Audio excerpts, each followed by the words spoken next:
ay rated SPG, striktong patnubay at gabay ng magulang.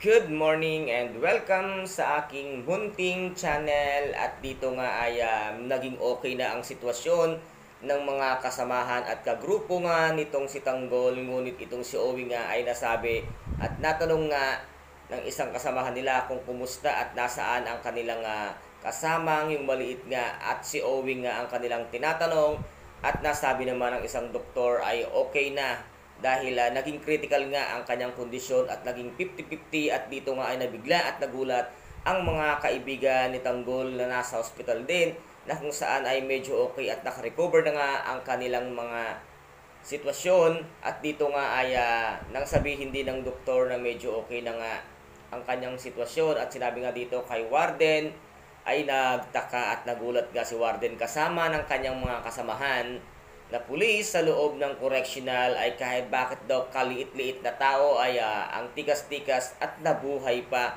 At dito nga ay sinabi ni Warden na parang yaan yung kanilang pinuno na si Tanggol na talagang napakalakas at talagang matikas at matibay. Yaan ang mga laking batang Quiapo. At pinuntahan nga din itong si Warden, itong mga kasamahan ni Bong, at kasama na rin si Bong, at si Bong ay kinakausap ng isa sa mga tauhan ni Chief Espinas. Ay nagtutulog-tulugan nga itong si Bong, kaya't ang ginawa ay kinatebong ng barel, kaya't biglang nagising nga itong si Bong. At dito nga ay sinabi niyang nagtutulog-tulugan ka pa kahit kinakausap ka. At sabi nga ni Warden, nang dahil sa'yo ay muntik na kami nga masilat at masira dahil sa kapalpakang ginawa mo, at wala ka nang nagawang matino dahil puro ayabang at katigasan ng ulo ang pinaiiral mo. At dito nga ay sabi ni Bong, babawi kami Warden once na okay na at magaling na nga siya. At sinabi nga sa kanya ni Warden, dinaretsa na siya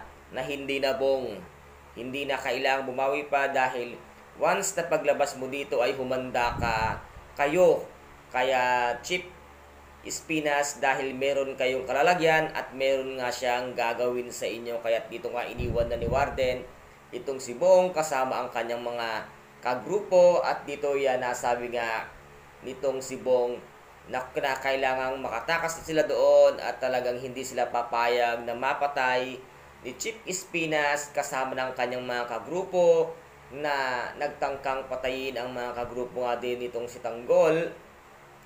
At nasabi nga dito ni Bong na sila daw ay gaganti na at lalaban na sila. At ito din ang pinag-uusapan ng mga kagrupo ni Bong na nasa loob nga ng selda. At nagtaka sila kung bakit daw itong si Tanggol ay bumalik na sa kanyang selda. Palakasan daw ba or malakas daw ba itong si Tanggol kay Chief Espinas? At sinasabi nga ng isang kasamahan niya rito na kung ganito lamang din ang kalakaran dito ay kinakailangan nating lumaban. At pinagpaplanuhan na nila nga magkaroon ng isang malaking riot sa loob ng correctional kung makakalabas na at magiging okay na nga itong si Bong. At ito namang mga kasamahan ni Tanggol ay ilalabas na nga at dadalhin na sa loob ng kanilang selda kasama nga si Owie. At dito nga ay magugulat ang lahat once na makitang okay na ang mga kagrupo ni Tanggol. At dito naman ay magkausap si Tanggol at si Ben na kung bakit bigla-bigla silang pinalaya sa loob ng Bartolina nitong si Chief Espinas. At sabi nga ni Tanggol ay kinausap nga daw siya at hiniling niya kay Chief Espinas na ilabas na rin si Ben dahil wala naman itong nagawang kasalanan.